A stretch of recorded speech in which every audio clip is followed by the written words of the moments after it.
चलिए शुरुआत करते बेटा। अपने लास्ट दो पेपर हो चुके थे 2017 और 18। आज अपन बात करते हैं 2019 के पेपर। 2019 का पेपर बहुत बढ़िया था और इजी सा पेपर था।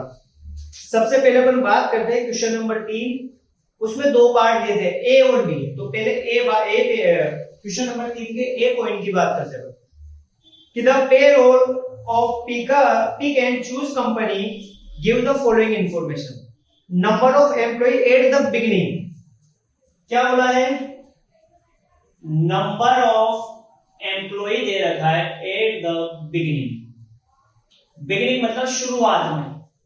नंबर ऑफ एम्प्लॉय दे रखे बेटा शुरुआत में 155, 155 एम्प्लॉय। नंबर ऑफ एम्प्लॉय दे रखे at the end of year.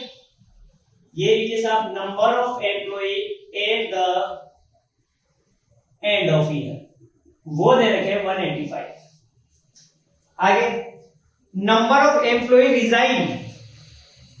चलिए रिजाइन किन किन ने किया? ये लीजिए रिजाइन एम्प्लॉय। रिजाइन किया है बेटा 20 एम्प्लॉय, जिसने क्या कर दिया? रिजाइन करके छोड़ के चले गए। Number of employ discharge. ये लीजिए डिस्चार्ज मतलब जिन्हें लाभ देके बाहर निकाल दिया। निकाल दिया कितने? 2 एम्प्लॉय। यानी कि टोटल कितने एम्प्लॉय छोड़ के गए? 22 एम्प्लॉय छोड़ के गए। 20 में तो रिजाइन करा और 2 को अपने लाभ देके बाहर निकाल दिया। आगे फिर बोला नंबर ऑफ एम्प्लॉय रिप्लेस्ड। ये लीजिए नंबर ऑफ एम्प्लॉय रिप्लेस्ड वो दे रखे 17 एम्प्लॉय। आगे एडिशनल एम्प्लॉय कितने करे अपन ने? 35 एडिशनल एम्प्लॉय है। Additional employ during the year. आगे बढ़ते हैं। Find out turnover rate of the company. ठीक है, आपको टर्नओवर रेट निकालनी है। बहुत इजी सा क्वेश्चन है बेटा। देखो आपको निकालनी है labour turnover rate. Labour turnover rate के बेटा 3 फॉर्मूले हैं, तीनों की बात कर लेते हैं। इसकी 3 मेथड दे रखी है। पहली दे रखी है सेपरेशन मेथड। Separation method. दूसरा दे रखा है रिप्लेसमेंट मेथड। और ये लीजिए राजा तीसरी मेथड है flux method. Labour turnover rate की कितनी मेथड है? 3 मेथड। पहली मेथड है सेपरेशन मेथड, दूसरी है रिप्लेसमेंट मेथड और तीसरी है फ्लक्स मेथड। अगर सेपरेशन मेथड की बात करें तो इसका फॉर्मूला होता है बेटा नंबर ऑफ एम्प्लॉई सेपरेटेड, यानी कि जो छोड़ के गए अलग हो गए, divide by average number of employee into 100। Replacement method की अगर बात की जाए तो number of employee replaced divide by average number of employee into 100। Done. Flux method में क्या होता है? इन दोनों का टोटल कर दो। ठीक है, तो इन दोनों का टोटल अपन डायरेक्ट कर देंगे। अब बात करते हैं number of employ separated. Separated मतलब जो अलग हो गए, छोड़ के चले गए। तो कितने एम्प्लॉय अलग हुए हैं? 22 एम्प्लॉय। तो इसको मैं लिख देता हूं सेपरेटेड। सेपरेटेड एम्प्लॉय कितने हुए हैं? 22। अब एवरेज नंबर ऑफ एम्प्लॉय निकालना है बेटा। एवरेज नंबर ऑफ एम्प्लॉय निकालना है। अकाउंट में हो गया, एफएम में हो गया, कॉस्ट में हो गया। जब भी एवरेज निकालते तो हम opening plus closing divide by 2, यानी कि opening employ plus closing employ. ये डबल ही लिखा है, इसका मतलब एम्प्लॉय है। Closing employ divide by 2। Opening मतलब जो शुरुआत में थे, तो एट द बिगिनिंग ये हो गया अपने ओपनिंग एम्प्लॉय, और ये एंड वाले हो गए तो ये हो गए अपने क्लोजिंग एम्प्लॉय। तो ये लीजिए 155 प्लस 185 डिवाइड बाय 2 कितने हो गए? 155 प्लस 185 डिवाइड बाय 2 170 मेरे नंबर ऑफ क्या हो गया? Average number of employ. रख दीजिए 22 डिवाइड बाय 170 गुणा 100। कितना आंसर आ जाएगा? 22 डिवाइड बाय 70 गुणा 100, 12.94%। पहले का आंसर क्या आया है 12.94।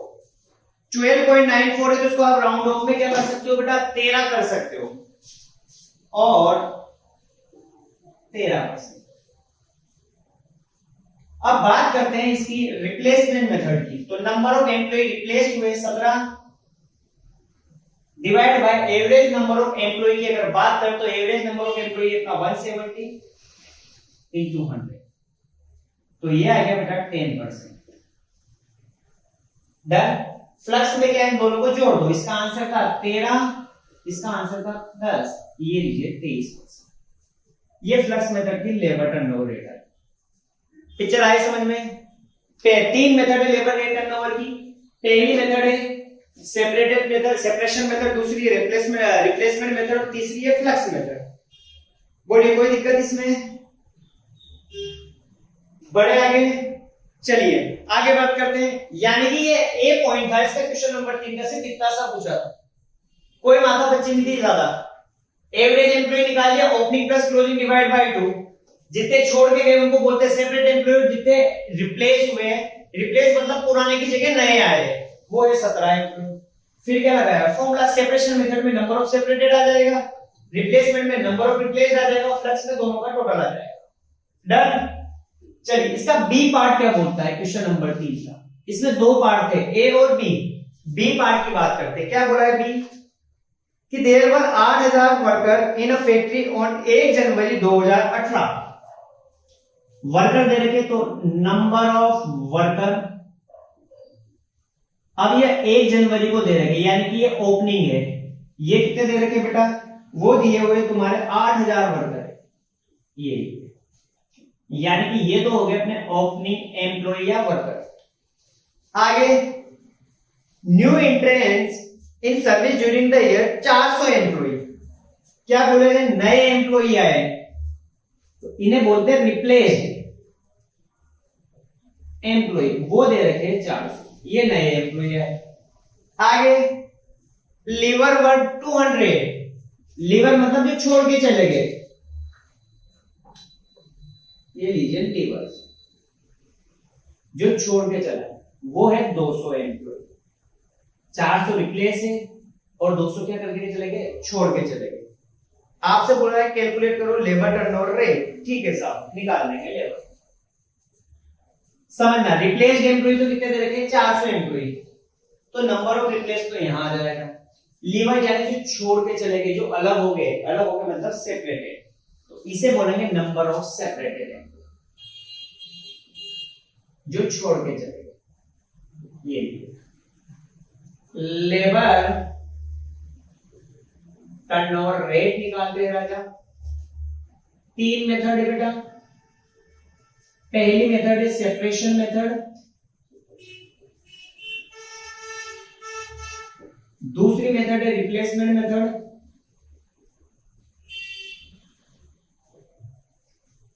और तीसरी मेथड है बेटा फ्लक्स मेथड। फॉर्मूला लगाते हैं तो यहां आ जाएगा number of employees separated divide by average number of employee into 100।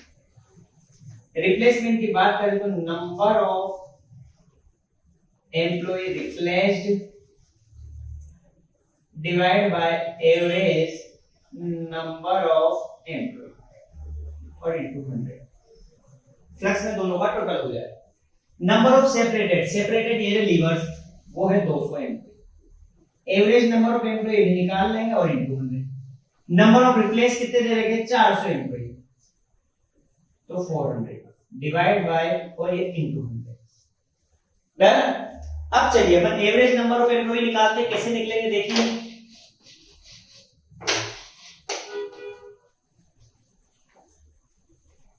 आओ साहब, एवरेज नंबर ऑफ एम्प्लॉय का ये रहा फॉर्मूला। एवरेज नंबर ऑफ एम्प्लॉय, तो opening employ plus closing employ divide by 2। Opening employee दे रखा है शुरुआत में, वो है 8000 एम्प्लॉय।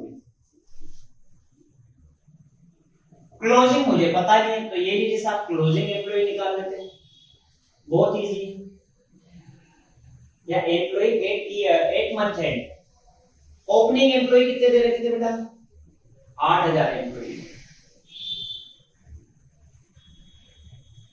रिप्लेस नए कितने आए हैं, यानी कि रिप्लेस हुए नए एम्प्लॉय आए हैं पुराने की जगह, वो है 400।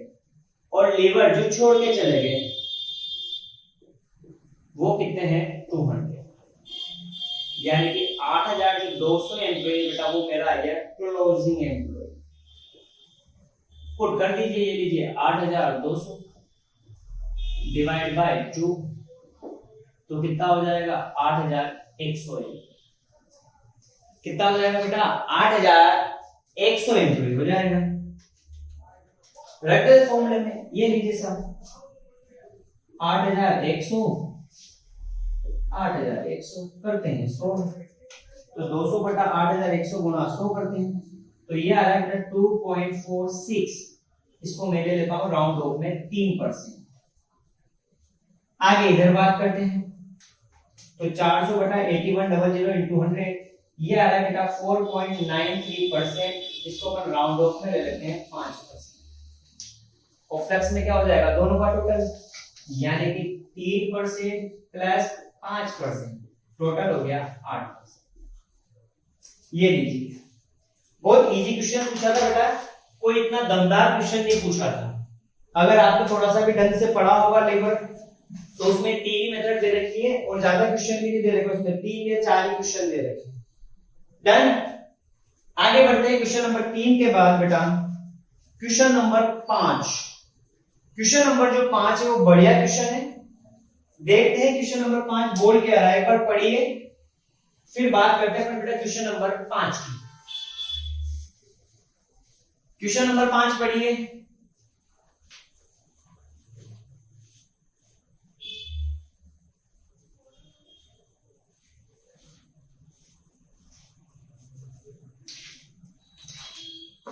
ये लीजिए साहब क्वेश्चन नंबर 5 कि work out the cost per unit of Rajasthan power house limited. आपको कॉस्ट पर यूनिट निकालनी है राजस्थान पावर हाउस की on the basis of following data. Boiler house दे रखा है जिसमें कितना कोयला लग रहा है, मतलब पावर हाउस है तो मतलब लाइट वाइट बना रहा है, इलेक्ट्रिसिटी जनरेट कर रहा है। तो सबसे पहले दे रखा है बॉयलर हाउस जहां पे भाप बनेगी, स्टीम बनेगी, फिर उस स्टीम का यूज अपन काय में करेंगे? इलेक्ट्रिसिटी में करेंगे। तो उसके लिए क्या क्या बोला है? बॉयलर हाउस में कोल कंज्यूम हो रही है 4000 टन और 60 रुपए पर टन है। ऑयल यूज हो रहा है 40 टन 800 रुपए पर टन के हिसाब से। वाटर यूज हो रहा है 80 लाख लीटर 2 रुपए पर 1000 लीटर पे है। कॉस्ट ऑफ बॉयलर दे रखा है 5 लाख और रेट ऑफ डेप्रिसिएशन दे रखी है 12% पर एनम। ठीक है, आगे बढ़ते हैं। सैलरी भी दे रखी है, स्किल्ड लेबर की दे रखी है, अनस्किल्ड लेबर की दे रखी है, और sale of ashes. Sale of ashes मतलब वो जो बचता है ना अपना, क्या बोलते हैं, राख, उसको बेचा है 200 टन बेची है 10 रुपए पर टन के हिसाब से। सेकंड, ये तो बॉयलर हाउस की दे रखी जहां पे स्टीम बनेगी, भाप बनेगी। उसके बाद बढ़ते यूनिट जनरेट हुई है 10,50,000, जिसमें से वेस्ट होगी ये कितनी? 50,000। तो 10-50 में से 50 गई तो 10 लाख बनी है। उसमें से इसने बोला है कि unit use by generating department 1/10 of the good unit generated.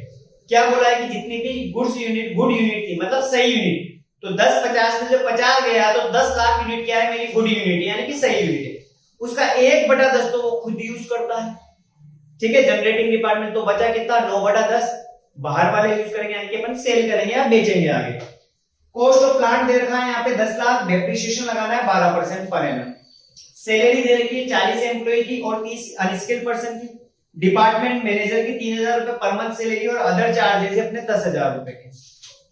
बस चलिए आइए साहब, इसके लिए अपन बना लेते हैं बेटा कॉस्ट शीट। समझना, कॉस्ट शीट बोल दो या ऊपर लिख सकते हो calculation of cost per unit.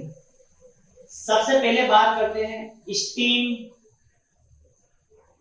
Production cost. सबसे पहले काय की बात हो रही है बेटा? Steam production cost. जो भाप बनेगी उसकी कितनी कॉस्ट आएगी, वो बात करते हैं अपन। चलिए सबसे पहले क्या दे रखा है इसमें, एक एक चीज लिखते हैं इसमें। सबसे पहले दे रखा है कोल यूज, कितना कोल यूज हुआ है बेटा, 4000 टन यूज हुआ है। तो ये लीजिए साहब, कोल यूज 4000 टन है और 1 टन की रेट दे रखी 60 रुपए। ठीक, आगे कोल यूज के बाद ऑयल कितना यूज हुआ है, तो ऑयल लगा है 40 टन और 1 टन की कीमत है 800 रुपए। ये लीजिए। ऑयल के बाद वाटर लगा है 80 लाख टन, ये लीजिए 80 lakh ton, sorry 80 lakh litre पानी है तो लीटर में आएगा, इंटू 2 रुपए लगे 1000 लीटर के ऊपर। अब मुझे 1 लीटर की रेट निकालनी है, तो ये स्टार लगाया। अगर मैं इसकी रेट निकालता हूं तो इधर निकाल देता हूं, रेट पर लीटर। उसने बोला है कि रेट लगी है 2 रुपए, वो भी कितने, 1000 के ऊपर। 2 रुपए लगी है काय के ऊपर बेटा, 1000 के ऊपर लगी है। तो मुझे 1 लीटर की तो 2 डिवाइड बाय 1000 लीटर करता हूं तो मेरी रेट कितनी आ जाएगी, 0.002। समझ में आएगी क्या? आगे उसके बाद कॉस्ट ऑफ बॉयलर दे रखा है, तो यहां तो मैं रेट ले लेता हूं 0.002। कॉस्ट ऑफ बॉयलर दे रखा है 5 लाख। तो जो कॉस्ट ऑफ बॉयलर है बेटा, ये डेप्रिसिएशन निकालने में काम आएगा। तो ये लीजिए साहब, डेट ऑन बॉयलर, ये है बेटा 5 लाख, 12% करता हूं तो ये आ रहा 12 5 60, 60,000 पूरे साल का। मैं 1 महीने का निकाल लेता हूं, सारी कैलकुलेशन में 1 महीने की कर लेता हूं। तो ये आएगा बेटा कितना, 5000 रुपए डेप्रिसिएशन। आगे सैलरी की बात करते हैं राजा, तो ये लीजिए सैलरी। सैलरी दे रखी है, एक तो स्किल्ड लेबर है या स्किल्ड वर्कर है, और एक है अनस्किल्ड। स्किल की बात करें तो 330 एम्प्लॉई है और एक कौन कितना दे रहे हैं, 900 रुपए दे रहे हैं पर मंथ। तो अपन पर मंथ ही निकाल रहे हैं। फिर दे रखा है 40 एम्प्लॉई है और 400 रुपए पर मंथ के हिसाब से। डन, इन सबका टोटल करेंगे तो ये आ जाएगी अपनी टोटल कॉस्ट। काय की, स्टील या प्रोडक्शन कॉस्ट बोल देंगे इसको, चलो प्रोडक्शन कॉस्ट बाद में लिख देंगे। साथ ही यहाँ पे सेल कराया अपन ने, एशेज या स्क्रैप बेचा है एक तरह से। एशेज मतलब जो राख बचती है ना, उसको बेचा है अपन ने। तो 200 टन बेचा है और 1 टन की कीमत है 10 रुपए, यानी कितने में बेचा है, 2000 रुपए में बेचा। तो ये आएगी मेरी कॉस्ट ऑफ स्टील। काय की कॉस्ट आएगी बेटा, कॉस्ट ऑफ स्टील। भाप बनी, अब भाप से बन के बनाएंगे, बिजली बनाएंगे, इलेक्ट्रिसिटी बनाएंगे। पहले इसका कार्यक्रम पर क्या कर देते, क्रियाक्रम कर देते कि क्या क्या आ रहा है। सबसे पहले 4000 मल्टीप्लाई 60 करते तो ये आ गया बेटा 2,40,000। फिर 40 टन है 800 रुपए के हिसाब से 32,000। फिर 80 लाख इंटू 0.002 16,000। 5,000 एक से, फिर 30 एम्प्लॉय का 900 के हिसाब से 27,000 रुपए।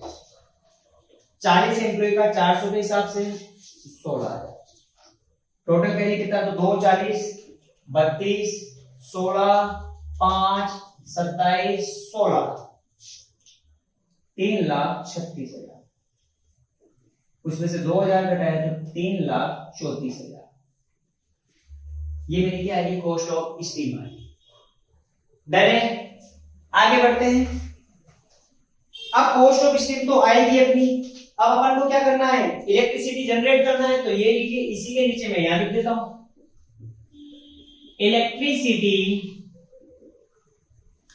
Electricity generation cost. अब इलेक्ट्रिसिटी बनाएंगे तो जो भी कॉस्ट है वो सारी लेनी, तो स्टीम की कॉस्ट भी तो शामिल होगी। तो सबसे पहले मैं लिख देता हूं कॉस्ट ऑफ स्टीम।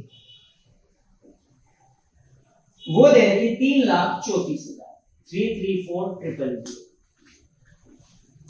डन। आगे बात करते हैं कॉस्ट ऑफ स्टील के बाद। अब जनरेशन में क्या क्या लगा वो देखते हैं। यूनिट जनरेटेड और वेस्टेड यूनिट इसका सबसे लास्ट में यूज करेंगे। सबसे पहले दे रखा है कॉस्ट ऑफ प्लांट, तो इसके ऊपर डेप्रिसिएशन लगेगा, तो ये लीजिए डेट ऑन प्लांट। कॉस्ट दे रखी इसकी 10 लाख, 12% लगाता हूं मैं, तो ये आ गया 1,20,000। मुझे एक महीने का निकालना है, तो ये आ गया मेरा 10,000। तो डेट हो गया मेरा 10,000। आगे सैलरी, ये लीजिए साहब सैलरी। 40 तो स्किल्ड पर्सन है, यानी कि स्किल्ड की अगर मैं बात करूं तो 40 पर्सन है या 40 एम्प्लॉई है, और एक को हम दे रहे हैं 1,000 रुपए पर मंथ, तो ये तो हो गया बेटा 40,000। नेक्स्ट स्किल के बाद दे रखा है अनस्किल्ड। अनस्किल्ड दे रखे बेटा 30 एम्प्लॉई और एक को मिल रहे 3,000, तो ये हो गया 90,000। फिर डिपार्टमेंट मैनेजर की सैलरी दे रखी, तो मैं लिख देता हूं मैनेजर की सैलरी, तो मैनेजर्स सैलरी, ठीक 3,000 रुपए पर मंथ है, तो ये लीजिए 3,000। अच्छा रुको रुको, ये 3,000 नहीं, यहां 450 है, ठीक है, वो नीचे वाला देख के लिख दिया। 40 एम्प्लॉय को 1,000 के हिसाब से, 30 एम्प्लॉय को 450 के हिसाब से अगर करे, ये लीजिए साहब 13,500 मंथली निकाल रहे हैं अपन, ठीक है। फिर अदर चार्ज दे रखे हैं हर पर मंथ, तो ये लीजिए अदर चार्जेस, ये दे रखा है टोटल 10,000। टोटल करते तो ये लीजिए total cost of electricity generation, total कर लेते तो 3,34,000 plus 10,000 plus 40,000 plus 13,500 plus 3,000 plus 10,000, तो ये आ रहा है 4,10,500। इसको डिवाइड करेंगे इफेक्टिव यूनिट से। इफेक्टिव यूनिट क्या होती है भी देख लेंगे, तो आ जाएगी अपनी कॉस्ट पर यूनिट। अब रही बात इफेक्टिव यूनिट की, देखिए राजा इफेक्टिव यूनिट,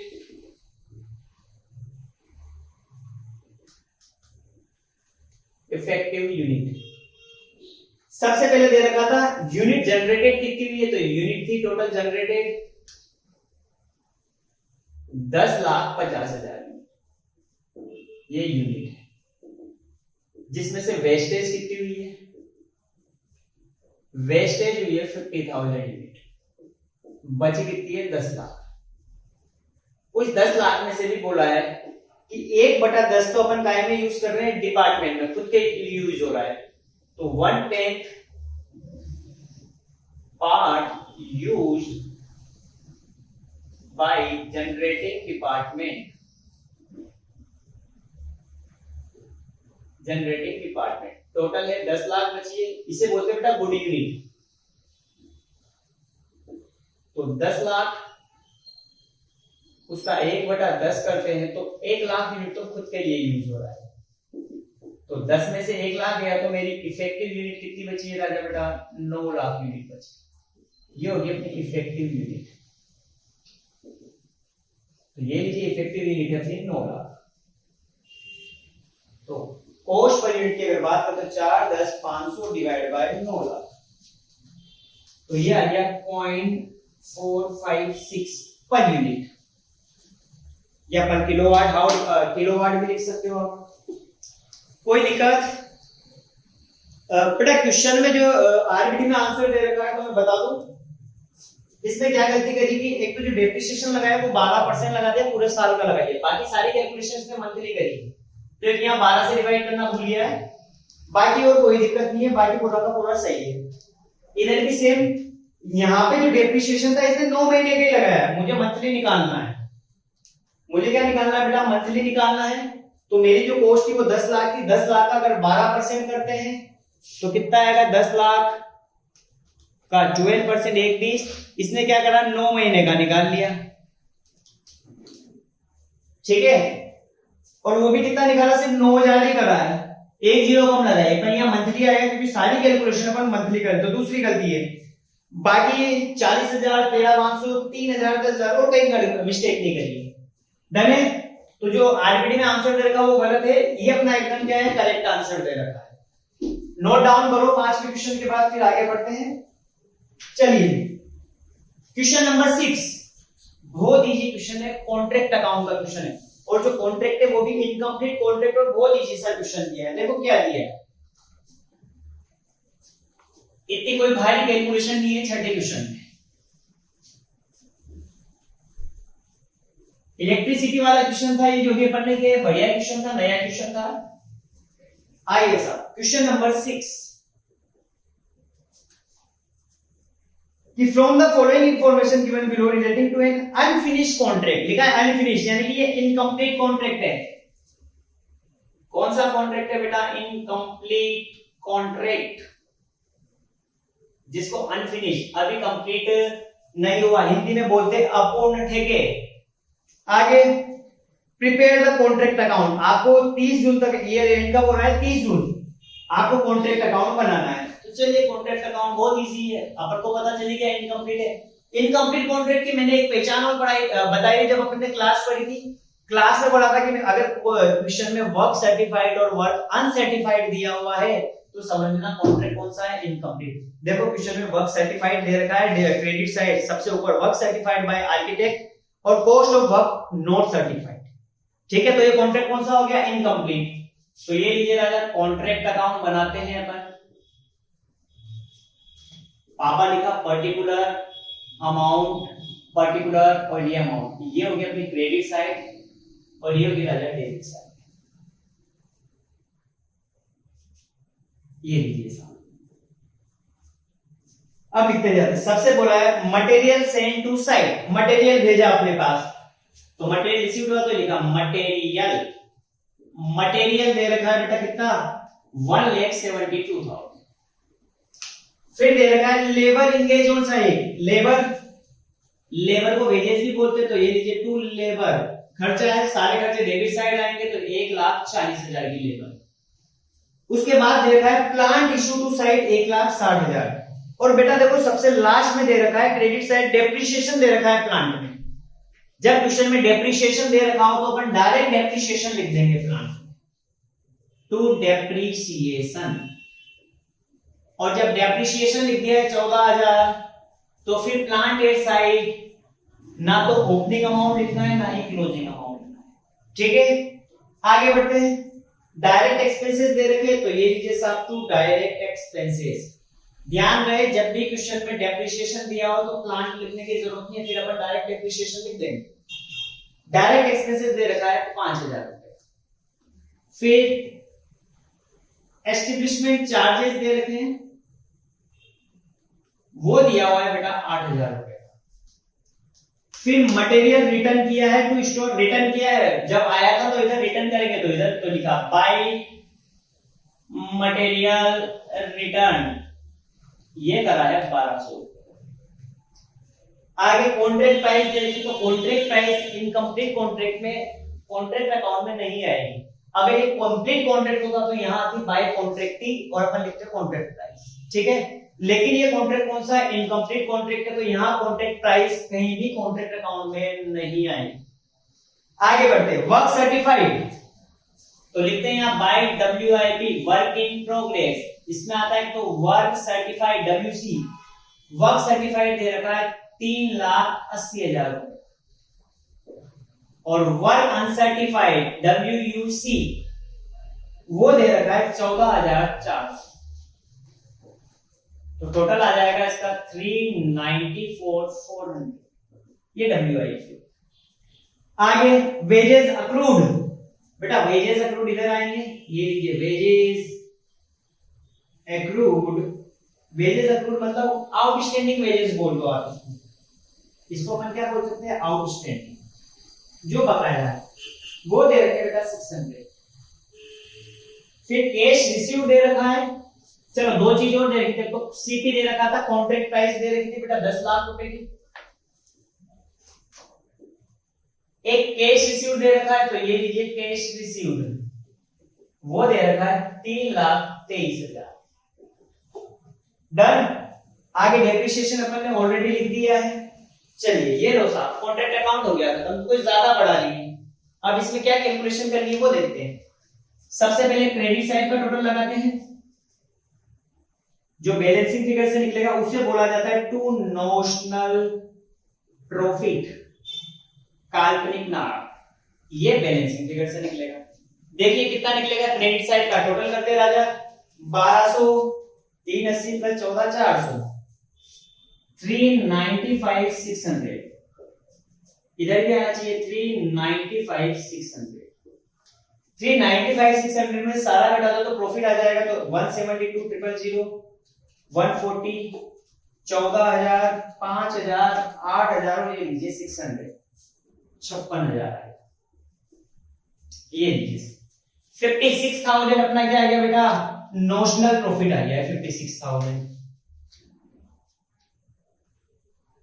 डन है। अच्छा एक मटेरियल एट साइड रह गया है अमाउंट लिखना। अच्छा ठीक है, एक और दे रखा है बेटा मटेरियल एट साइड, ये क्लोजिंग मटेरियल है और ये मटेरियल साइड जो है ये अमाउंट है 4,000 का। ये लीजिए साहब, ये लीजिए साहब 4,000 है। टोटल बढ़ा देते हैं तो 395,600 में 4,000 और जोड़ देते तो 399,600, 399,600। तो इधर भी ये 60,000 का मेरा क्या हो गया, नोशनल प्रॉफिट हो गया। डन है। अब नोशनल प्रॉफिट हो गया, फिर इस नोशनल प्रॉफिट को अपन कहां लिखते थे, इनकम टैक्स कॉन्ट्रैक्ट में क्रेडिट साइड ट्रांसफर करते हैं। तो लिखेंगे बाय नोशनल प्रॉफिट 60,000। फिर इसमें से कुछ पार्ट अपन ट्रांसफर करेंगे प्रॉफिट एंड लॉस अकाउंट में, और जो बचेगा बैलेंसिंग फिगर से वो जाएगा WIP में, वर्क इन प्रोग्रेस में। इधर 60,000 टोटल है तो इधर भी कितना आना चाहिए, 60,000। अब मुझे निकालना है ट्रांसफर टू P&L, इसका दे देते हैं अपन वर्किंग नोट। ये लीजिए साहब working note, transfer to profit and loss account, transfer to profit and loss account. चलिए देखते हैं। इसके लिए अपन को सबसे पहले निकालना पड़ेगा बेटा percentage of completion, percentage of completion. Percentage of completion कैसे निकालते हैं कि work certified divide by contract price into 100। Work certified अपना 3,80,000, 3,80,000। कॉन्ट्रैक्ट प्राइस दे रही कितनी, 10 लाख रुपए गुणा 100, तो ये आ रहा है 38%। अगर ट्रांसफर टू P&L की बात करें तो पहले जब क्लास में पढ़ा था, अगर 25% तक है तो P&L में मिल जाएगा, अगर 25 से 50 के बीच में, तो ये 25 से 50 के बीच में है, तो इस केस में ट्रांसफर टू जो P&L है वो होगा बेटा नोशनल प्रॉफिट इंटू 1/3, 1/3 फिक्स है, into cash received divide by work certified. Done. 25 से कम है तो कुछ भी P&L में मिल जाएगा। अगर 25 से 50 के बीच में तो 1/3, और 50 से 90 के बीच में तो 1/3 की जगह 2/3 आ जाएगा।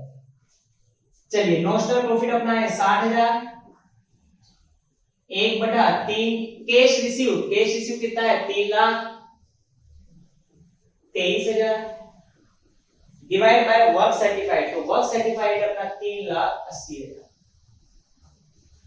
सोल्व कर लीजिए कितना आएगा, 3,30,000 sorry 23,000 divide by 380 into 20,000, 17,000।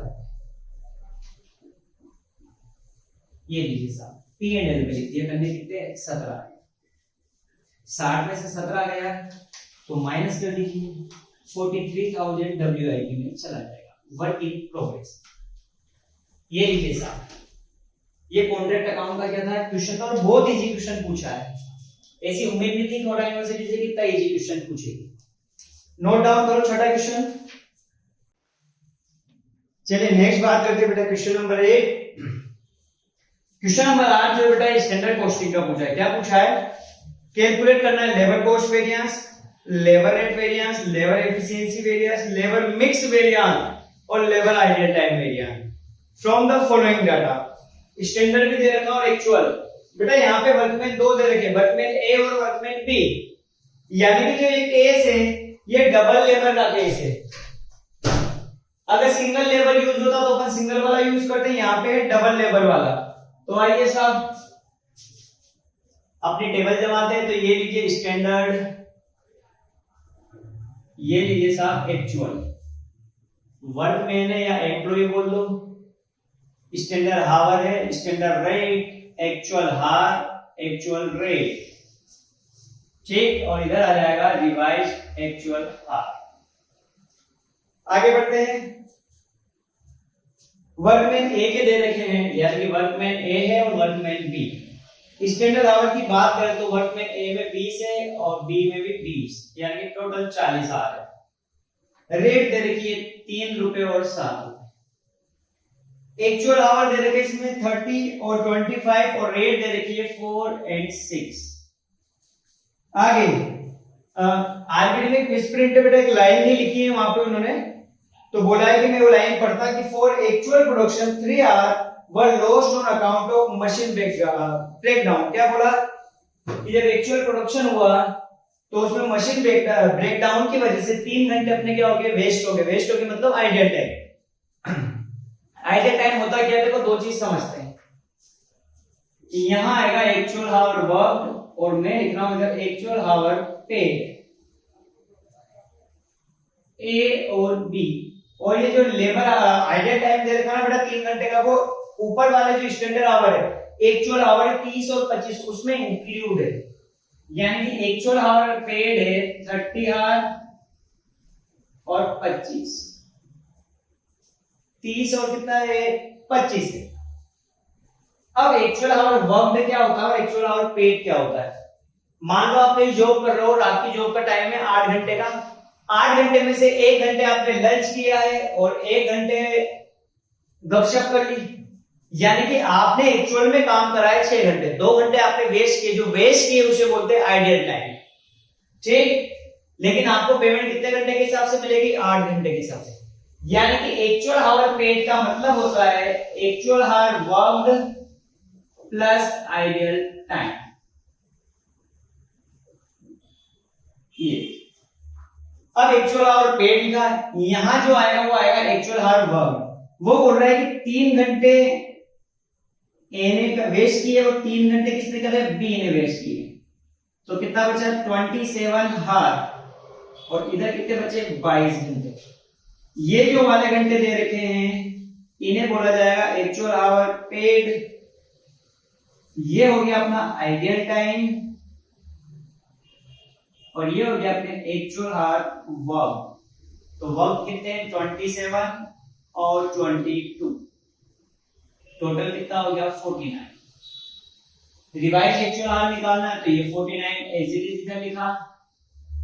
Revise actual our क्या होते हैं कि जो भी एक्चुअल आवर है उनको आप किसमें बांट दो? स्टैंडर्ड आवर के रेशियो में। स्टैंडर्ड आवर का रेशियो क्या है? 20:20। इसको और क्या लिखते हैं? 1:1। ये लीजिए सर, बांट दीजिए 49 को, तो ये लीजिए 49 डिवाइड बाय 2, तो 24.5 और 24.5 डन। एसओ यहाँ पे दे नहीं रखा है तो अपन 1 मान लेते हैं और एओबी नहीं दे रखा है एक्चुअल आउटपुट, तो उसको भी हम 1 मान लेते हैं। अब यहाँ पे 2 लेबर है तो जनरली 2 लेबर में अपन 4 कॉलम बनाते हैं फॉर्मूले के लिए, लेकिन यहाँ आइडियल टाइम है तो 4 + 1 5 कॉलम बनाने पड़ेगा। तो फर्स्ट, सेकंड, थर्ड, फोर्थ और ये लीजिए फिफ्थ। हर कॉलम में राजा आपको लिखना है H into R, H into R, H into R, ये लीजिए H इंटू आर और ये लीजिए H इंटू आर। पहले H के साथ आपको S लगाना है, बाकी के साथ लगाना है A। लास्ट वाले R के साथ A लगाना है बेटा, बाकी के साथ आपको लगाना है H और यहां लगाना है R।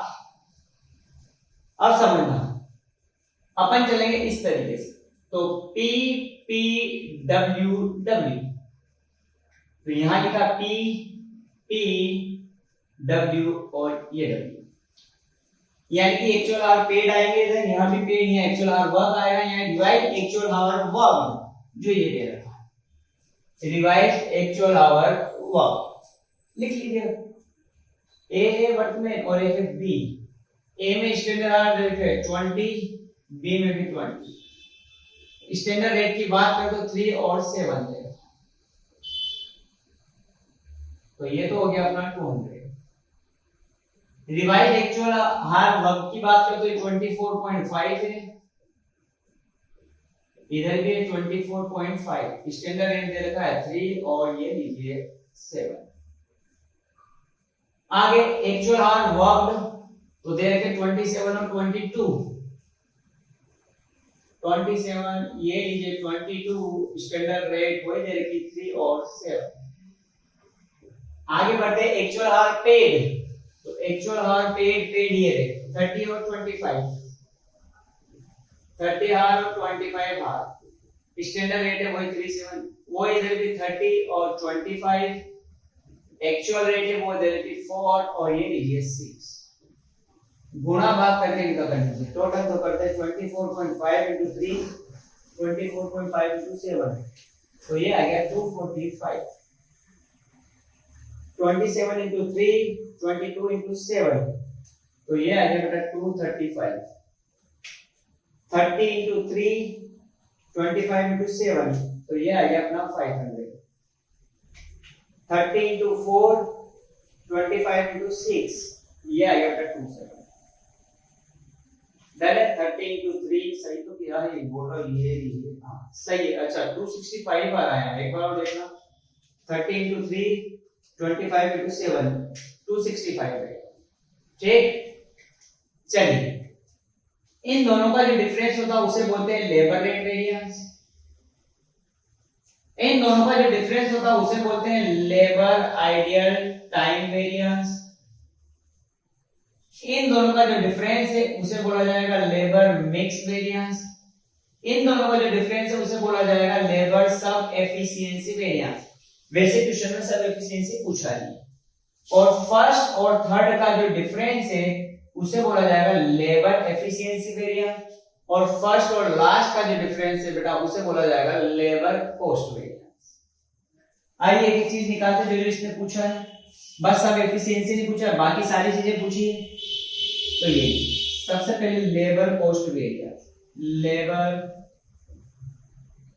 कॉस्ट वेरिएंस, इसका फॉर्मूला हो जाएगा फर्स्ट माइनस लास्ट।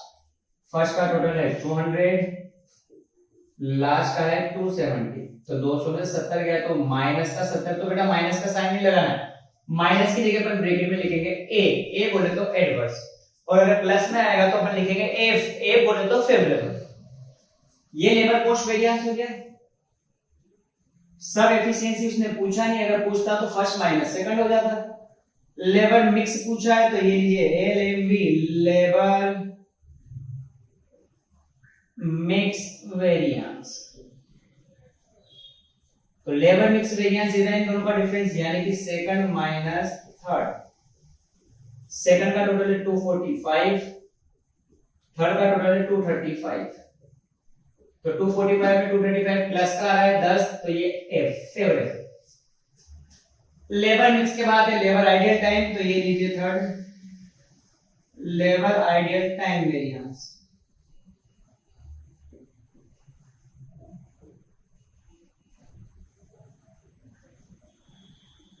तो लेबर आइडियल टाइम का है थर्ड और फोर्थ का डिफरेंस, तो ये लीजिए थर्ड फोर्थ। थर्ड है 235 और फोर्थ है 265, तो करिए 235 माइनस 265 माइनस का 30 यानी कि 38 वर्ड्स आ रहा है। आगे लेबर आइडियल टाइम के बाद है लेबर रेट वेरिएंस, तो ये लीजिए लेबर रेट वेरिएंस, इसका फॉर्मूला हो गया फोर्थ माइनस फिफ्थ। फोर्थ है 265, फिफ्थ है 270, तो माइनस का 5 यानी कि 5 एडवर्स। एक लेबर एफिशिएंसी भी पूछा उसने, तो ये लीजिए लेबर एफिशिएंसी वेरिएंस। तो labour efficiency first minus third, first का टोटल है 200, थर्ड है 235, तो माइनस का 35 यानी कि 35 क्या हो गया एडवर्स। ये लीजिए साहब क्वेश्चन नंबर 8 अपना क्या हो गया बेटा कंप्लीट हो गया 2019 का। 10 नंबर में पूछा था, कोई इतना हार्ड क्वेश्चन नहीं था, बस एक आइडियल टाइम वाला पॉइंट अच्छा दे रखा है। चलिए 8 के बाद आते हैं बेटा अपन क्वेश्चन, नेक्स्ट जो क्वेश्चन है क्वेश्चन नंबर 11। पढ़िए क्वेश्चन नंबर 11, मार्जिनल कॉस्टिंग का क्वेश्चन है, इजी सा क्वेश्चन है। क्वेश्चन नंबर 11,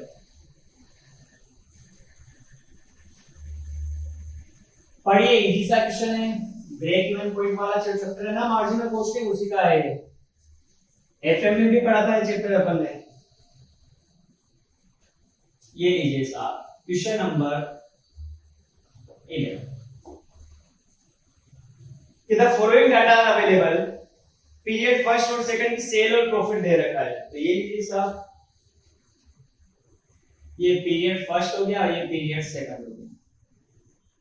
सेल की अगर बात करें तो 20,000 की सेल है, सेकंड पीरियड में है 25,000 की सेल। सेल के बाद है प्रॉफिट, तो फर्स्ट पीरियड में 10,000 का प्रॉफिट है, सेकंड में दे रखा है 13,000। आपसे सबसे पहले तो पीवी रेशियो पूछा है, और जब भी बेटा ऐसे दो डाटा आ जाए पीरियड 1 पीरियड 2 या जनवरी से जून और जुलाई से दिसंबर या अप्रैल से सितंबर अक्टूबर से मार्च, तो उस केस में आपको पीवी रेशियो का जो फॉर्मूला लगेगा बेटा वो कौन सा लगेगा, देखिए पीवी रेशियो बोलते हैं प्रॉफिट वॉल्यूम रेशियो। तो change in profit upon change in sale into 100। इधर अपन निकाल लेते हैं चेंज को बेटा अपन डेल्टा से शो करेंगे ना। अब पहले 20 थी 25, यानी कि नए में से पुराने के घटा दो, 25 में से 20 को माइनस कर दो, कितना आ गया 5,000 का चेंज। 13 में से 10 माइनस किया तो यहाँ 3,000 का चेंज, यानी कि प्लस हुआ, यानी कि बड़े हैं। तो चेंज इन प्रॉफिट अपना 3,000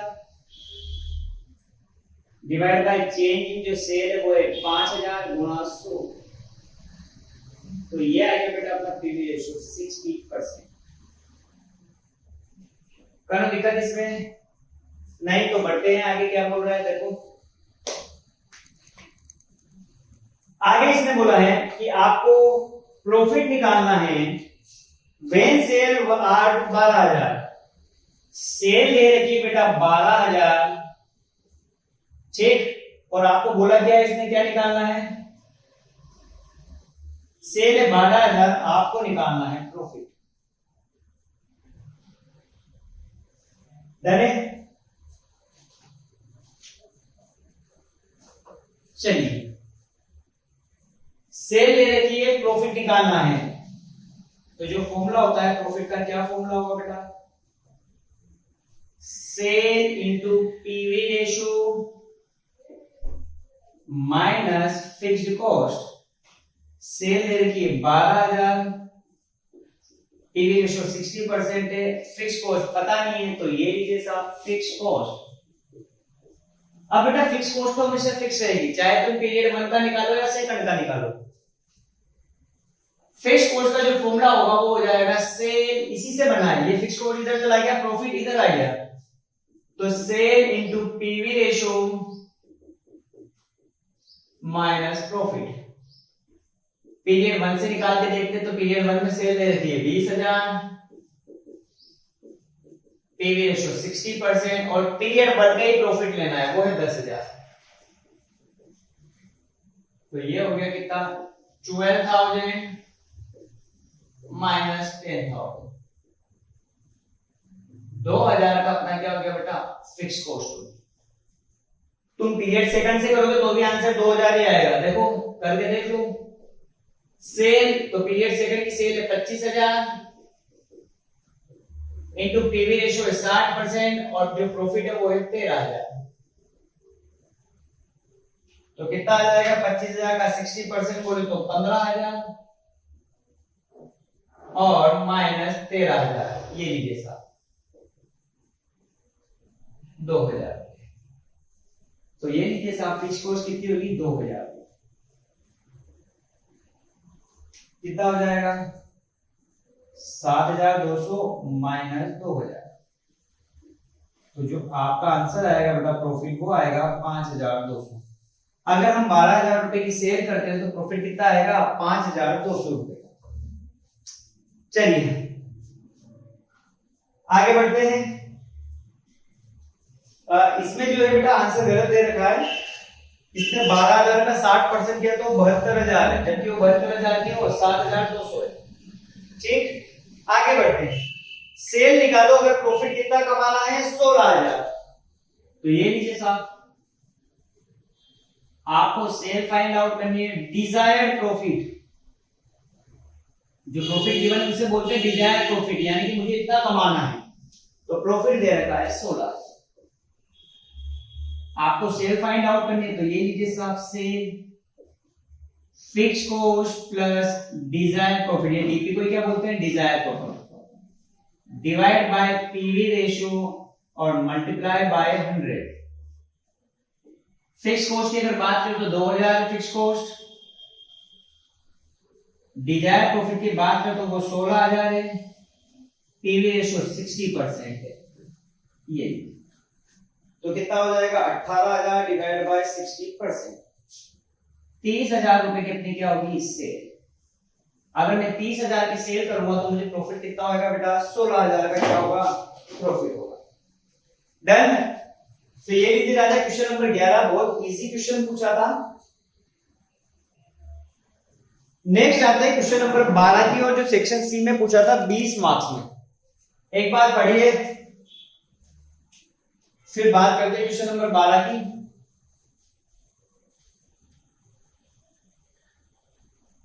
कोष्ट पर यूनिट निकालना होगा,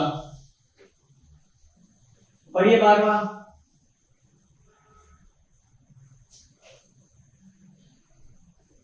क्वेश्चन नंबर 12।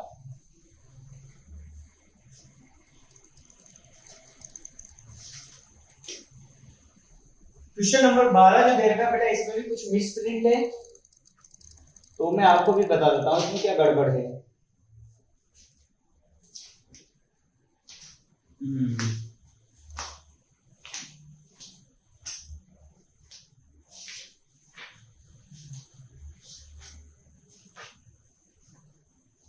क्वेश्चन नंबर 12 की, the managing director of a small manufacturing company consult you to quote a minimum price at which he sell the output of one department of the company. क्या बोला है कि जो managing director है small manufacturing company के, वो आपसे बोल रहे हैं कि मिनिमम प्राइस निकालिए जिसमें हम आगे बेचे, यानी कि सेल प्राइस निकालनी है। The company record show the following particular for this department. आपको कुछ डिटेल दे रखी है, जो आईबीडी में दे रखा है। सबसे पहले लिखा है बेटा प्रोडक्शन एंड सेल, वो 500 कूलर है लिखा हुआ है। 500 कूलर, तो उसको थोड़ा सा ऊपर शिफ्ट कर लेना, और ये मटेरियल है ना जो, वो 1,20,000 का मटेरियल, ठीक। यानी कि जो प्रोडक्शन हुआ है कूलर का, प्रोडक्शन एंड जो सेल दे रखा है बेटा कूलर का, वो दे रखा है 500 कूलर। फिर दे रखा है मटेरियल, 1,20,000 का मटेरियल है। डायरेक्ट लेबर दे रखा है बेटा 60,000 रुपए का। फिर डायरेक्ट चार्ज बोल दो या डायरेक्ट एक्सपेंसेस बोल दो, वो दिया हुआ है 10,000 रुपए। वर्क ओवरहेड दिया हुआ है बेटा, तो आपका वर्क ओवरहेड दे रखा है कितना? 70,000। ये सब 500 यूनिट पे दे रखा है या 500 कूलर पे दे रखा है। आगे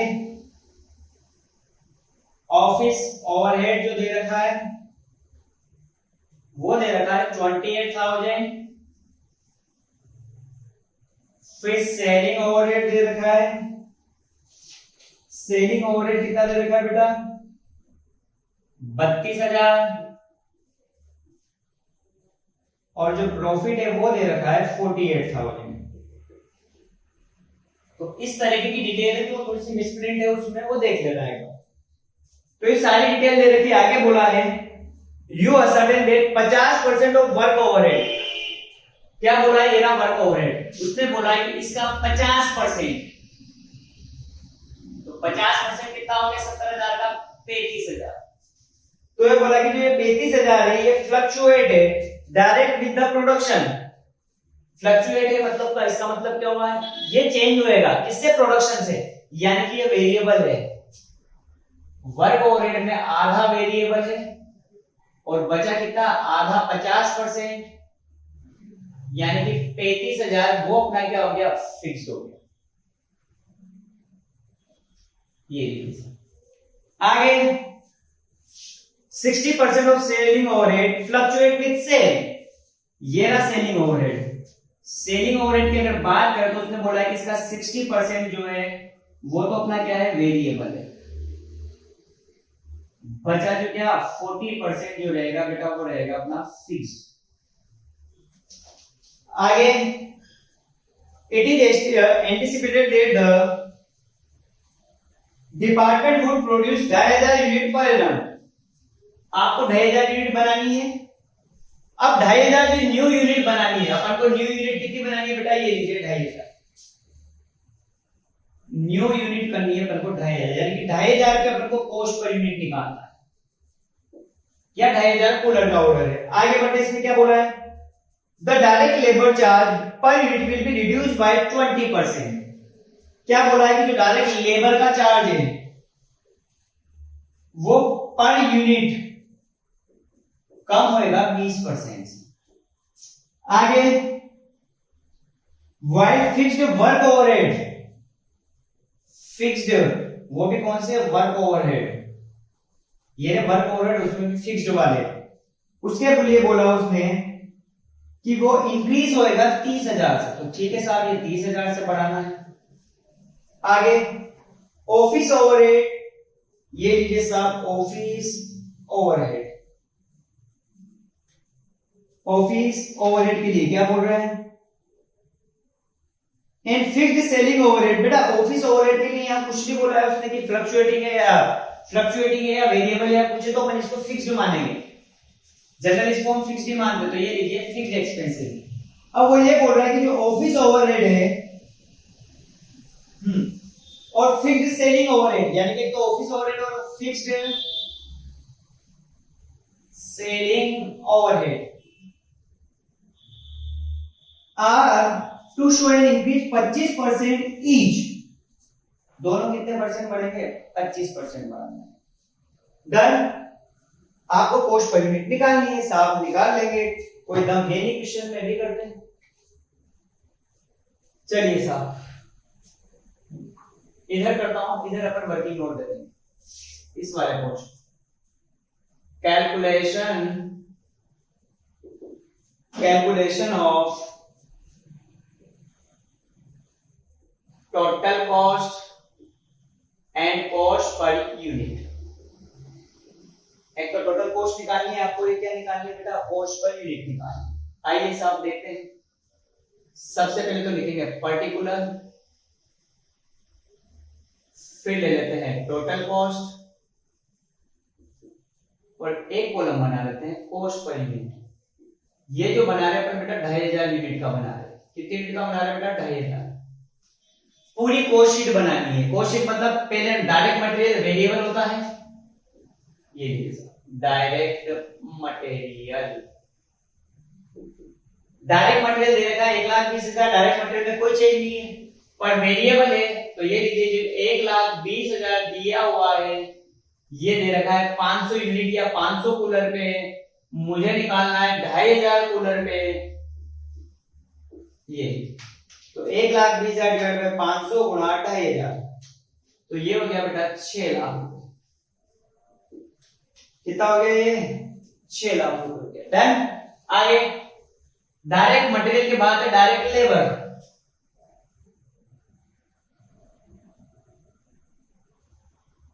डायरेक्ट लेबर के लिए उसने बोला कि पर यूनिट इसको आपको कम करना है 20% से। तो ये लीजिए साहब, डायरेक्ट लेबर की अगर बात की जाए इसको कितने से कम करना है, 20% से आपको कम करना है। तो ये लीजिए डायरेक्ट लेबर की बात है। आइए साहब पर यूनिट निकालते हैं, और ये जो पर यूनिट है 500 यूनिट के हिसाब से है ना, 500 यूनिट के ऊपर जो दे रखा है। तो आइए डायरेक्ट लेबर दे रखा है 60,000 रुपए का, तो ये हटाते हैं यहाँ से 60,000। ये दे रखा है कितनी यूनिट का, 500 यूनिट का या 500 कूलर का। तो पर यूनिट कितनी आएगी, 60,000 डिवाइड बाय 500, 120 रुपए आएगी। अब उसने बोला है कि जो डायरेक्ट लेबर है उसको 20% कम करना है पर यूनिट में। तो ये लीजिए न्यू पर यूनिट कॉस्ट कितनी आ जाएगी 2,500 के लिए, 120 है उसमें से 20% कम करना है। तो 120 माइनस 20% करते हैं तो ये आएगी 96 पर यूनिट। डायरेक्ट लेबर अपना कितना आ गया बेटा, 96 पर यूनिट आ गया है। डन है क्या, बोलो। अब पर यूनिट आ गया तो गुणा कर दो इसको, अमाउंट निकालना है। तो यूनिट है 2,500 यूनिट, एक यूनिट की कॉस्ट है 96, तो करते हैं तो ये आ गया अपना 2,40,000। डन। आगे बढ़ते हैं, जैसा जैसा ये बोल रहा अपन तो वो कर रहे हैं। मटेरियल हो गया, लेबर हो गया, डायरेक्ट चार्जेस, ये भी तो डायरेक्ट एक्सपेंसेस ही है, इनको डायरेक्ट एक्सपेंसेस बोल दो या चार्जेस बोल दो। वो दे रखा है, इसके लिए इसने कुछ नहीं बोला है, यानी कि इसमें कोई भी चेंज करना तो पड़ेगा क्योंकि वेरिएबल है। तो 10,000 जो दे रखा है वो दे रखा है 500 यूनिट पे, मुझे निकालना है 2,500 यूनिट, क्योंकि वेरिएबल तो प्रोडक्शन के हिसाब से चेंज होगा। तो 10,000 है 500 पे, तो 2,500 पे कितना होगा, ये हो गया राजा बेटा 50,000। इन तीनों का टोटल करेंगे तो इसे बोला जाता है प्राइम कॉस्ट। जोड़ लीजिए 6 लाख प्लस 2,40,000 प्लस 50,000, तो ये हो गया बेटा 8,90,000। डन। इसमें प्लस करेंगे फैक्ट्री ओवरहेड या जिसे हम बोलते हैं वर्क ओवरहेड। अब वर्क ओवरहेड की बात करते हैं। वर्क ओवरहेड भी दो, एक तो वेरिएबल है और एक दे रखा है बेटा फिक्स्ड। वेरिएबल तो कितना दे रखा है, वर्क ओवरहेड में 35,000 वेरिएबल है, ये 35,500 यूनिट पे है। तो ये लीजिए साहब, मैं इधर कर देता हूं इसको, है ना। जो 35,000 है ये 500 यूनिट पे है, मुझे निकालना है 2,500 यूनिट पे। तो निकालिए 35,000 500 यूनिट पे है, 2,500 पे कितना हो जाएगा, ये हो जाएगा 1,75,000। क्योंकि वर्क ओवरहेड के लिए तो यहाँ कुछ बोला ही नहीं है उसने, बस फिक्स्ड वर्क ओवरहेड में चेंज करना है। अब बात करते हैं फिक्स्ड वाले की।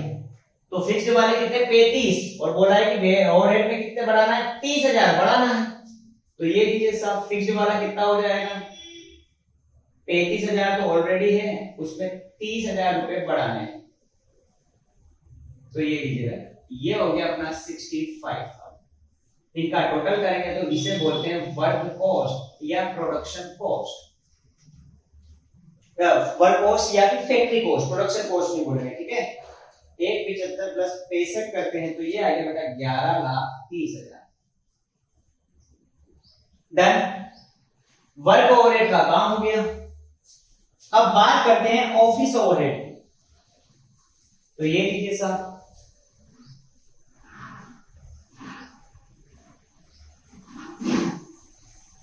वही वेरिएबल और फिक्स्ड। शायद ऑफिस ओवरहेड में तो सारे क्या थे, फिक्स्ड थे। ऑफिस ओवरहेड में 25% बढ़ाना है। तो ये लीजिए साहब, इसमें वेरिएबल है नहीं तो अपन यहां लिख देते, डायरेक्ट फिक्स्ड है तो ये एफ लिख दिया। ऑफिस ओवरहेड कितने दे रखे हैं, 28,000 है, इसमें आपको बढ़ाना है 25%। तो बढ़ा दीजिए 28,000 प्लस 25% करते हैं तो ये आएगा बेटा 35,000। इसका टोटल करते हैं तो इसे बोलते हैं कॉस्ट ऑफ प्रोडक्शन। तो 11,30,000 में 35,000 जोड़ तो बेटा ये 11,63,000। डन। प्लस कर देंगे सेलिंग ओवरहेड। प्लस क्या कर दिया जाएगा इसमें? सेलिंग ओवरहेड कर देते हैं इसमें प्लस। आइए साहब, सेलिंग ओवरहेड कितनी है? सेलिंग ओवरहेड के लिए उसने बोला है 32,000 है, जिसमें से 60% वेरिएबल है। तो 32,000 का अगर मैं 60% करता हूं तो ये आ रहा है 19,200। तो देखिए सेलिंग ओवरहेड में कोई चेंज है क्या? नहीं, फिक्स्ड सेलिंग ओवरहेड में है। और फिक्स्ड कितने हो जाएंगे? 40%। तो ये लीजिए 32,000 का 40%, 12,800। चलिए सेलिंग ओवरहेड की अगर बात की जाए बेटा, तो एक तो हो जाएगा अपना वेरिएबल और एक हो जाएगा राजा बेटा फिक्स्ड। अगर वेरिएबल की बात की जाए तो वेरिएबल दे रखा है 19,200, ये 500 यूनिट पे है, मुझे 2,500 यूनिट पे निकालना है। तो 19,200 500 पे है तो 2,500 पे कितना हुआ? ये आ जाएगा 96,000। ठीक। फिक्स्ड है 12,800, फिक्स्ड में 25% बढ़ाना है तो ये लीजिए 12,800 प्लस 25%। तो 12,800 प्लस 25% कर दे तो ये हो जाएगा 16,000। टोटल करते तो इसे बोला जाएगा टीसी, बोले तो टोटल कॉस्ट। तो 11,65,000 प्लस 96,000 प्लस 16,000, तो ये आ गया 12,77,000। कितना आ गया बेटा? 12 लाख, ये आ गया अपना 77,000 टोटल कॉस्ट। अब आगे की बात करते हैं। उसने बेटा सबसे लास्ट लाइन में एक चीज और लिखी हुई है क्वेश्चन में, कि देखिए क्या बोला है, पढ़ना।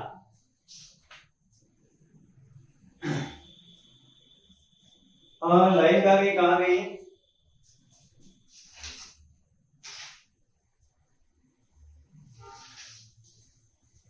देखो लाइन दे रखी है इसकी, ऊपर वाली लाइन पढ़ो।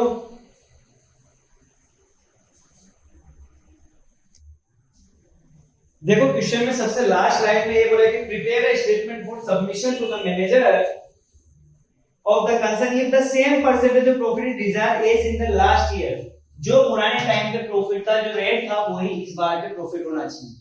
आइए इधर का मैं रफ कर रहा हूं बेटा, ठीक। अब बात करते हैं, इसके बाद का मैं इधर कर रहा हूं, ठीक है, तुम इसके नीचे चलने देना। टोटल कॉस्ट आ चुकी है अपनी 12,77,000, ये लीजिए। प्लस करना है इसमें प्रॉफिट, जो पहले था, देख लेंगे प्रॉफिट कितना है। तो ये लीजिए अपनी क्या आ जाएगी? सेल प्राइस आ जाएगी या सेल वैल्यू। अब प्रॉफिट उसने बोला जो पहले प्रॉफिट था वही अभी लेना है। तो पहले प्रॉफिट था 48,000 और ये सारी कॉस्ट है। तो अगर मैं पहले की निकालू परसेंटेज ऑफ प्रॉफिट निकालूं, तो प्रॉफिट लास्ट ईयर का डिवाइड बाय टोटल कॉस्ट, वो भी कब की? Last year, into 100। प्रॉफिट दे रखा है लास्ट ईयर का 48,000, और अगर टोटल कॉस्ट की बात करें तो बेटा यहां से लेके यहां तक की सारी कॉस्ट जोड़ लो। कितनी होगी? 1 20 60 10 70 28 और 32, 3,20,000। ये टोटल कॉस्ट अपनी लास्ट ईयर। तो ये लीजिए साहब 3,20,000 इंटू 100, तो कितना हो जाएगा करिए? तो ये आएगी बेटा 15%। तो बस यही रेट यहां लेनी है, उसने बोला है। तो टोटल कॉस्ट है 12,77,000, तो ये लीजिए 12,77,000 गुणा 15%, तो 191,50। तो ये टोटल हो गया कितना? 146,8550। डन। अब आगे बात करते हैं, ये इधर वाला मैं रफ कर रहा हूं। अब मुझे क्या करना है? कॉस्ट पर यूनिट निकालना है। ये 2,500 पे तुम सबको 2,500 से डिवाइड करते जाओ। 6 लाख को, यानी कि मैं लिख देता हूं, टोटल कॉस्ट के अमाउंट को आपको डिवाइड करना है 2,500 से। तो 6 लाख को करा 2,500 से, तो ये आएगी 240 पर यूनिट। फिर 240 को 2,500 से करा 96, 50,000 को 2,500 से करा 20, 890 को 2,500 से करा 356, फिर 175 को 2500 से करा तो ये आएगा 70, फिर 63,000 को 2500 से डिवाइड करा 26, फिर 11,30,000 को 2500 से डिवाइड किया 452, 33,000 को 2500 से डिवाइड किया 40 और 11,63,000 को डिवाइड किया 2500 से 466, 96 को 2500 से करा 38.4, 16,000 को 2500 से करा 6.4 और 12,77,000 को 2500 से करा तो यह है 510.8, यानी कि 510.8 है। ये तो मेरी क्या होगी, कॉस्ट पर यूनिट, इसे बोलते हैं सीपीयू, कॉस्ट पर यूनिट, और यही मेरी मिनिमम प्राइस होगी बेटा। ठीक, इतना तो मुझे रिकवर करना ही पड़ेगा। ऐसे यहां 510.8 और 191,550 को डिवाइड करते हैं अपन 2,500 से तो ये आ गया 76.62। यहां क्या आ जाएगा, 146 से 550 डिवाइड बाय 2,500 तो ये आ गया 587.42। ये अपनी आधी सेल प्राइस। ये तो कॉस्ट पर यूनिट है, ये मिनिमम प्राइस होती तो हम लेंगे, ये मैक्सिमम प्राइस होगी। ये लीजिए साहब, क्वेश्चन अपना क्या हो गया, कंप्लीट। डन है। बढ़िया क्वेश्चन पूछा था 20 नंबर में, 20 नंबर लाया क्वेश्चन भी है बेटा। डन। चलिए नेक्स्ट बढ़ो आगे। क्वेश्चन नंबर 12 के बाद आते बेटा क्वेश्चन नंबर 14। बहुत इजी क्वेश्चन है क्वेश्चन नंबर 14। ये फ्लेक्सिबल बजट का क्वेश्चन पूछा है, तो पढ़िए क्वेश्चन नंबर 14 क्या बोल रहा है।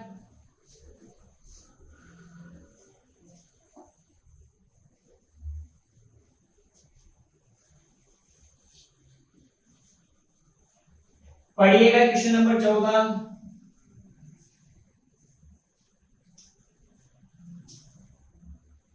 ये लीजिए क्वेश्चन नंबर 14 कि the following data are available in a manufacturing company for a yearly period. In next में दे रखा है फिक्स्ड एक्सपेंसेस दे रखे, वेजेस, रेंट, डेप्रिसिएशन और एडमिनिस्ट्रेटिव एक्सपेंसेस।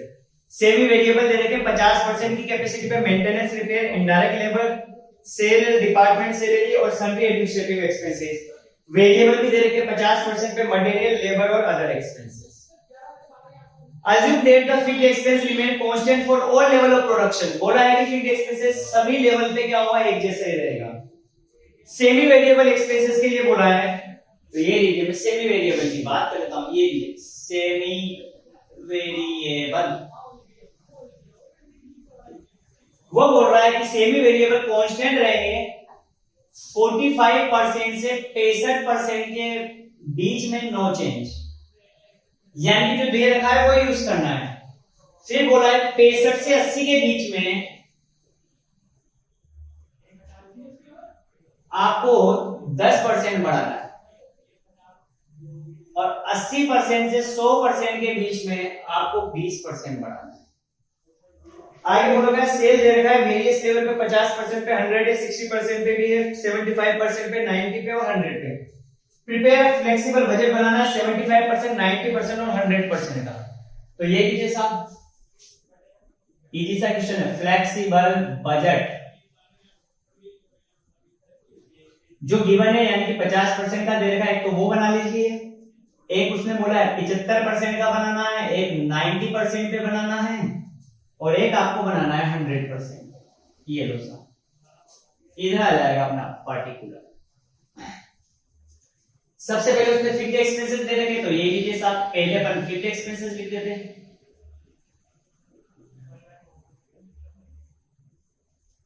फिक्स्ड एक्सपेंसेस में क्या क्या दे रखा है, तो वेजेस एंड सैलरी दे रखी है, तो ये लीजिए साहब wages and salary. Wages and salary के बाद राजा दे रखा है रेंट, रेट्स एंड टैक्सेस। उसके बाद दे रखा है डेप्रिसिएशन। उसके बाद दिया हुआ है सन्ड्री एडमिनिस्ट्रेटिव एक्सपेंसेस।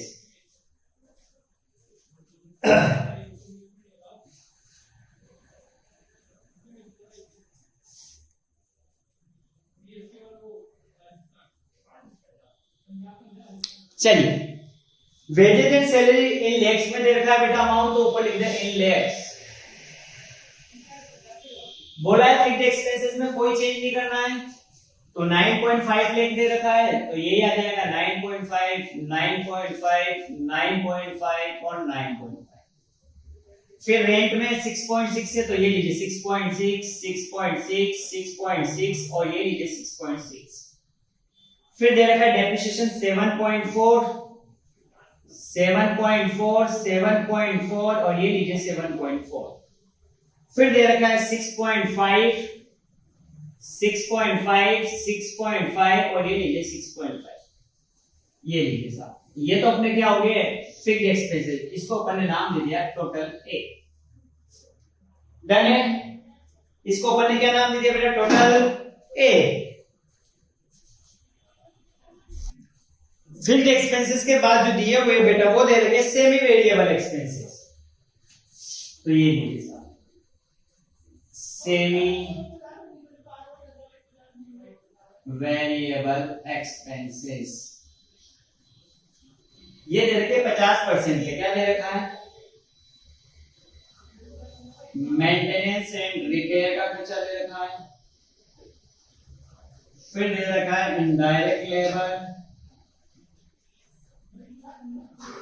उसके बाद दे रखा है सेल डिपार्टमेंट की सैलरी, ये लीजिए सेल डिपार्टमेंट की सैलरी के बाद दे रखा है सन्ड्री एडमिनिस्ट्रेटिव एक्सपेंसेस। 50% पे तो 3.5 लाख, 7.9 लाख, 3.8 लाख, 2.8 लाख, ये अपना हो जाएगा बी। अब इसकी बात करते हैं अपन सेमी वेरिएबल के बारे में क्या होगा। सबसे पहले बोल रहा है कि 45 से 65 में नो चेंज, तो 45 से 65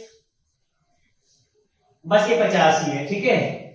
उसके बाद बोला 65 से 80%, तो 65 से 80% के बीच में आ रहा है 75%, इसमें आपको प्लस करना है 10%, तो प्लस कर दीजिए इसमें 10%, मैं यहां लिख देता हूं, इसमें प्लस करना है 10%, तो कितना आ जाएगा 3.5 प्लस 10% करते हैं 3.85, फिर 7.9 प्लस 10% करते हैं तो 8.69, 3.8 प्लस 10% करते हैं 4.18, 2.8 प्लस 10% करते हैं 3.08। डन।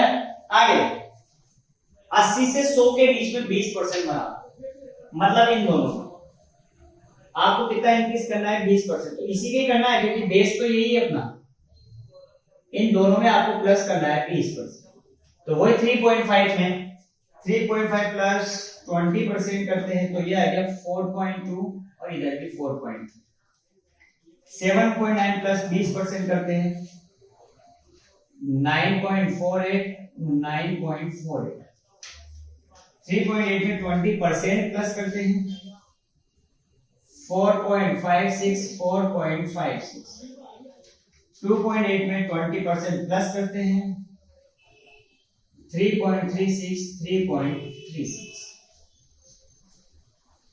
फिक्स्ड हो गया, सेमी वेरिएबल हो गया, अब ले लेते हैं थर्ड वेरिएबल एक्सपेंसेस। चलिए वेरिएबल के इसमें क्या क्या दे रखा है एक एक देखते हैं। आइए, एक मटेरियल दे रखा है सबसे पहले,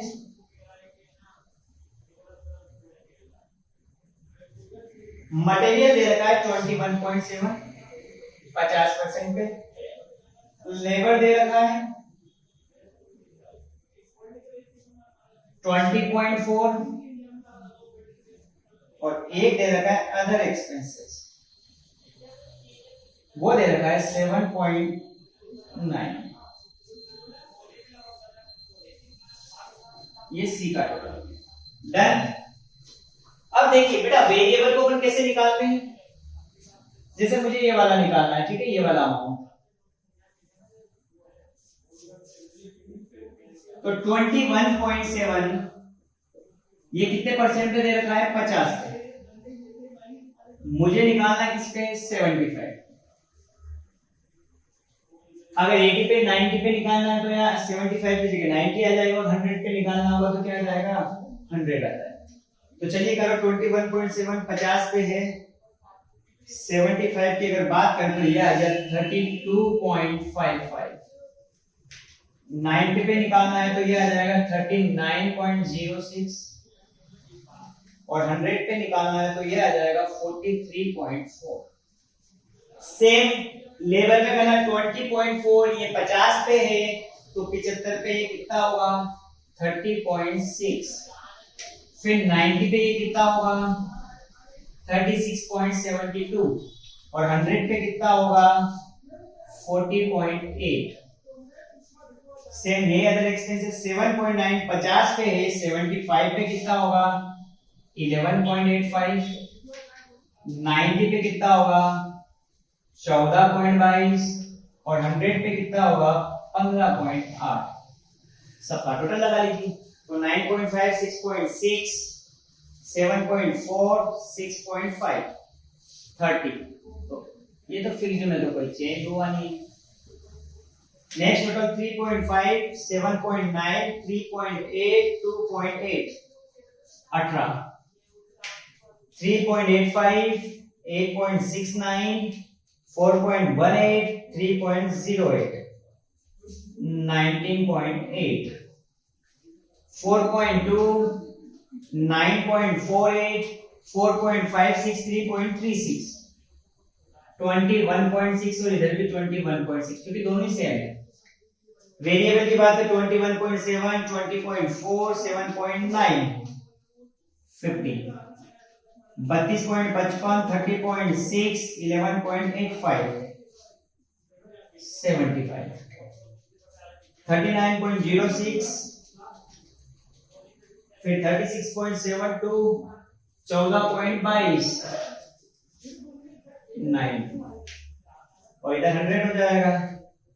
ये लो 40.8 प्लस 15.8, ये लीजिए 100। डन। अब लिखेंगे थर्ड नंबर पे आएगा, अब फोर्थ नंबर पे आ जाएगा अपनी टोटल कॉस्ट। ए प्लस बी प्लस सी, ये ए है, ये बी है, और ये सी है। तो जोड़ लो 30 18 और 50, तो ये हो गया 98 लाख।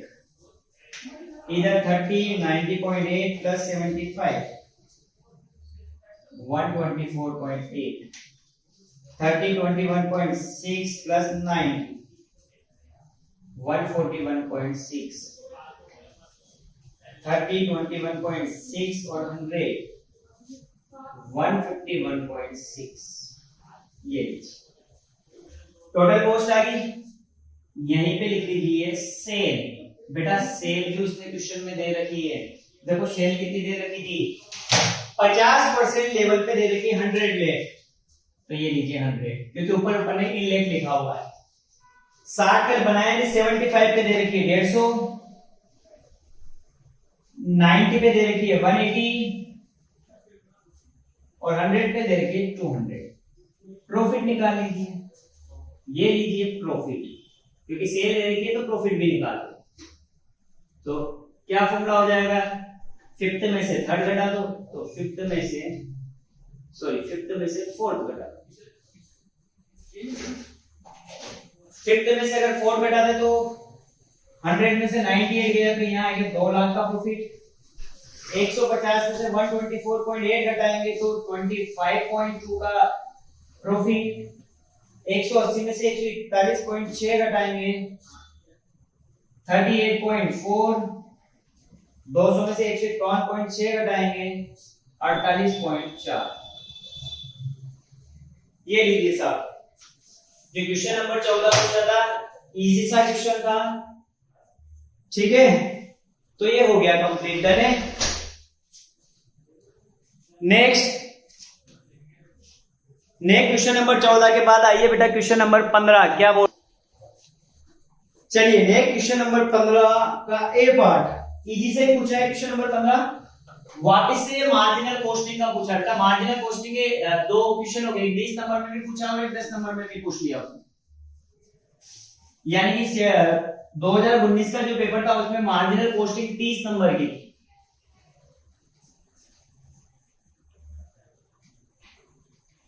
चलिए क्वेश्चन नंबर 15 का ए पार्ट क्या बोला है वो पढ़ते हैं कि explain the following data how the reduction in selling price would effect BEP और एमओएस। क्या बोला है कि अगर सेलिंग प्राइस में कोई कमी कर दे तो बीईपी पे क्या फर्क पड़ेगा और एमओएस पे क्या फर्क पड़ेगा। अभी जो दे रखी है प्रेजेंट सिचुएशन, तो सेल प्राइस दे रखी है आपकी 20 पर यूनिट, वेरिएबल कॉस्ट दे रखी है आपकी 12 पर यूनिट, फिक्स कॉस्ट दे रखी है आपकी 8,000 रुपए और प्लांट की कैपेसिटी दे रखी है 5,000 यूनिट। 5,000 यूनिट। आगे वो बोल रहा है कि सेलिंग प्राइस को हमने रिड्यूस करके कितना कर दिया, 16 रुपए कर दिया। न्यू सिचुएशन की अगर बात करें तो यहां 16 हो गया, वेरिएबल में कोई चेंज नहीं, फिक्स्ड में 8,000 रहेगा और ये भी 5,000 यूनिट। चलिए अगर मैं, ये तो सेल प्राइस है, अगर मैं सेल अमाउंट यानी कि सेल वैल्यू निकालूं तो जो कैपेसिटी जो यूनिट है उसको सेल प्राइस से गुणा कर देता हूं तो कितना आएगा देखो, 5,000 गुणा 20 करते हैं तो 5,000 गुणा 20 की आ गया 1 लाख और इधर 16 है तो 5,000 गुणा 16 करते हैं तो इधर आ गया 80,000। ये अपनी सेल प्राइस है। उसने बोला है कि बीईपी पे और एमओएस पे क्या फर्क पड़ेगा अगर सेल प्राइस 20 की जगह हम कम करके कितनी कर दे, 16।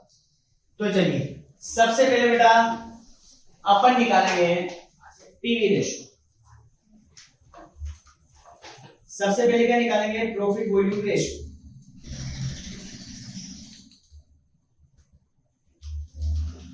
प्रॉफिट वॉल्यूम रेशियो फॉर्मूला होता है C upon S into 100। Present situation की अगर बात करें तो सेल प्राइस से निकाले, ये लीजिए मैं यहाँ छोटा सा इनकम स्टेटमेंट बना देता हूं, ये लो साहब इनकम स्टेटमेंट। ठीक, दोनों का बना देता हूं मैं, प्रेजेंट सिचुएशन का भी बना देता हूं, प्रेजेंट उसमें अमाउंट में भी बना लेते हैं और पर यूनिट में भी बना लेते हैं। न्यू सिचुएशन उसमें भी मैं अमाउंट में बना लेता हूं और पर यूनिट पे बना लेता हूं। ये लो सबसे पहले सेल, तो यूनिट है 5,000, 5,000 गुणा किस हिस्से पर लिख रखा है, 1 लाख अमाउंट की सेल है तो ये लीजिए साहब 1 लाख रुपए अपने अमाउंट की सेल प्राइस पर यूनिट यहाँ 20 है। इधर अगर अमाउंट की बात करें तो 80,000 है और पर यूनिट की बात करें तो वो है 16 रुपए। इसमें से माइनस किया जाएगा वेरिएबल कॉस्ट, तो पर यूनिट में तो दोनों में 12 है। ठीक, इधर निकालना है तो इधर यूनिट की 5,000, 5,000 को गुणा 12 से करोगे तो 12 5 60,000। ये 5,000 यूनिट गुणा 12, इधर भी यूनिट तो वही यानी कि 60,000। ये अपना आ जाएगा कंट्रीब्यूशन। इधर आ गया 40,000, 8 पर यूनिट वाला यही बंद हो जाएगा। इधर आ गया 20,000 और पर यूनिट कितना बचा, 4, ये यही बंद हो जाएगा। इसमें से माइनस करते हैं फिक्स कॉस्ट, तो 8,000 है तो ये लीजिए 8,000। इधर भी कितनी आएगी, 8,000। पर यूनिट में तो कुछ करना ही नहीं है तो ये लीजिए अपना प्रॉफिट आ गया 32,000 और इधर आ गया बेटा 12,000। डन है। अब पीवी रेशियो निकालना है तो मैं इसको इधर ही कर देता हूं। पहली चीज बोली उसने कि पीवी रेशियो निकालनी। अगर पीवी रेशियो की बात करें तो फॉर्मूला होता है contribution upon sale into 100। Done है। आओ सब, चाहे पर यूनिट से निकालो चाहे अमाउंट से, आंसर सेम आएगा, पर पर यूनिट ले लेते हो। पर यूनिट में 8 कंट्रीब्यूशन है, सेल प्राइस है 20 into 100, तो कितना हो जाएगा 8 डिवाइड बाय 20 into 100, 40%। इधर की अगर बात की जाए तो 4 डिवाइड बाय 16 into 100, यानी कि ये आ जाएगा 25%। डन। साथ में उस बच्चे ने बीईपी भी पूछा है, तो फॉर्मूला हो जाएगा fix cost upon PV ratio into 100। Fix cost यहां दे रखी है 8000, पीवी रेशियो है 40%, यानी कि 40 गुणा 100। 8000 डिवाइड बाय 40 गुणा 100 करते हैं तो ये कितना आ गया 20,000। इधर की बात करते तो इधर भी फिक्स कॉस्ट 8000 है, पीवी रेशियो यहाँ 25%, तो ये 32,000 आ जाएगा शायद, 32,000। आगे एमओएस भी पूछा उसने, तो फॉर्मूला क्या हो जाएगा profit upon PV ratio into 100। Profit यहां दे रखा है 32,000, पीवी रेशियो 40 गुणा 100, तो 32,000 डिवाइड बाय 40 गुणा 100 करते हैं तो ये हो गया 80,000। इधर की बात करते तो यहाँ है 12,000, प्रॉफिट पीवी रेशियो है 25% गुणा 100, तो ये हो गया 48,000। डन। ये दोनों में कंपैरिजन भी कर दिया कि प्रेजेंट सिचुएशन में अगर सेल होती है अपनी कितनी 20 रुपए सेल प्राइस होती है तो मेरा बीईपी कितना आएगा 20,000, लेकिन जैसे मेरी सेल प्राइस कम होगी तो मेरा बीईपी बढ़ जाएगा कितने 32,000 हो जाएगा। सेम एमओएस में लिखना है कि अगर मेरी सेल प्राइस कितनी रहेगी 20 तो मेरा एमओएस कितना रहेगा 80,000, जैसे मेरी सेल प्राइस कम होगी मेरा एमओएस 80,000 से कम होगा कितना हो जाएगा 48,000। डन है राजा। तो ये अपना 2019 का पेपर क्या हो गया बेटा कंप्लीट। नेक्स्ट पेपर रहेगा 2020 का, लेकिन 2020 में एग्जाम नहीं हुए थे, पोस्ट का पेपर नहीं हुआ था, इनकम टैक्स का तो हुआ था, फिर उसके बाद वो कोरोना चालू हो गया था तो फिर पेपर नहीं हुआ था। अब इसमें अपन 2021 का पेपर और करेंगे, तो नेक्स्ट वीडियो में अपन 2021 के पेपर के बारे में बात करेंगे।